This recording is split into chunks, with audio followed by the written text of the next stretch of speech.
Hello everyone, I'm Camilla from CSC Change Room and camillaslater.com. And today I wanted to talk about success for people with trauma, and how you move from being someone who's quite crippled by fear to engaging with the world in a much more kind of safe sense, an expansive way, a joyful way, and a purposeful way. So one of the things that is really key to this is the kind of, let's see, what's the word? I want to be diplomatic here. I want to be diplomatic and compassionate. But one of the things that is really important is to look at the quality of your relationships. And this can be a very painful part of the process. Many people with trauma histories gravitate towards people who are not good for them. And we do it out of a kind of template or imprint that exists within us that is a little bit dysfunctional, a little bit skewed, and born out of our historical experiences.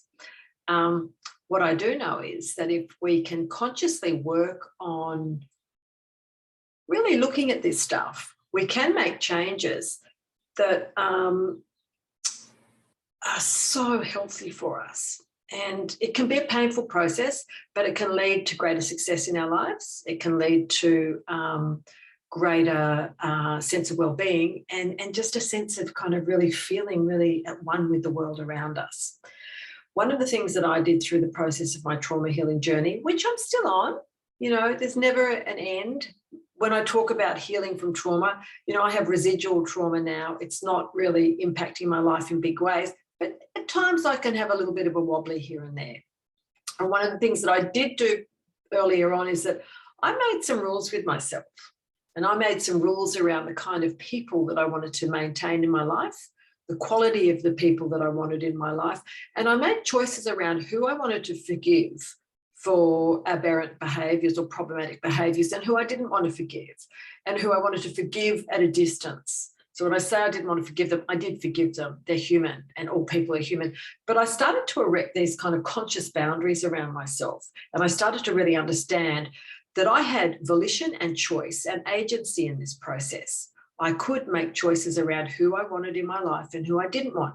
If you're a trauma survivor, if you have complex post-traumatic stress disorder, or you have PTSD of some sort, often you don't even really connect in with the fact that you have that capacity for agency and choice.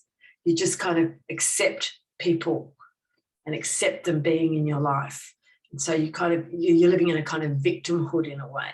So get out your pen and paper, make a list. Who's really helping you in your life? Who do you gravitate towards that spurs you on to succeed and progress in your life? Who's undermining you? Not consciously, not because they're bad people, but because they have behaviours that are just not healthy for you. They might be perfectly healthy for someone else, but they're not working for you with your particular presentation and with your particular set of circumstances and experiences that have made you who you are today. So have a think, maybe have a think about that. Have a think about the relationships that you have in life, and know that you have agency and choice, and you can change these relationships. You can change the dynamic, you can change the quality of them, and you can change whether or not they exist within your circle. That is all your choice. That is all available to you. Sounds simple? We also kind of get into grey areas when we pull out these lists and make some kind of planning around this. And some of the grey areas are, okay, who's someone in my life who's somewhat maybe not healthy for me, but also has a whole lot of stuff that you really love and you really rejoice in and you really find so much joy with. And that's a bit of a kind of, pros and cons kind of process that you need to go through. But these are just some little tools that you can use. And I do it regularly. And, it can appear ruthless. It's not. It's called about self-care. And if we're from dysfunctional backgrounds, self-care and the idea that we can place ourselves first within the realm of our lives in a way that's compassionate and caring is quite strange.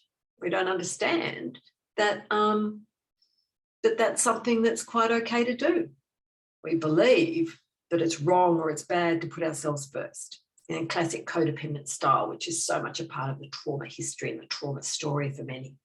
So know that you have agency. Know that you can look your trauma square in the face and you can understand it, see it for what it is, see how it impacts your relationships today, and you can start to make some conscious choices and decisions around the changes you want to make. I know that it's tough, but it can be done, and you don't have to do everything alone. So keep hanging in with the CSC Change Room. Keep seeing my stuff on YouTube if you're there, and I hope you're learning a bit, and I hope you're enjoying it, and have a lovely day, and I'll speak to you soon. Bye for now.